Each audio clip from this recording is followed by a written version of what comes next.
Multiply 425 by 3.14 using long multiplication. For now, ignore the decimal points.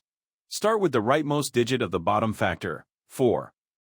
4 times 5 is 20. Put 0 in this column and carry 2. 4 times 2 plus the carried 2 is 10. Put 0 in this column and carry 1. 4 times 4 plus the carried 1 is 17. The first partial product is 1,700. Now use the next digit to the left, 1. Start one place to the left. 1 times 5 is 5. 1 times 2 is 2. 1 times 4 is 4.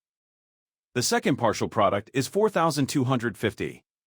Now use the next digit to the left, 3. Start two places to the left. 3 times 5 is 15. Put 5 in this column and carry 1. 3 times 2 plus the carried 1 is 7. 3 times 4 is 12. The third partial product is 127,500.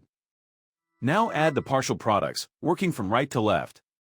In the ones column, 0 plus 0 plus 0 is 0. In the tens column, 0 plus 5 plus 0 is 5. In the hundreds column, 7 plus 2 plus 5 is 14. Put 4 in this column and carry 1. In the thousands column, 1 plus 4 plus 7 plus the carried 1 is 13.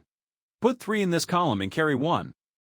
In the 10,000s column, 2 plus the carried 1 is 3. In the 100,000s column, bring down 1.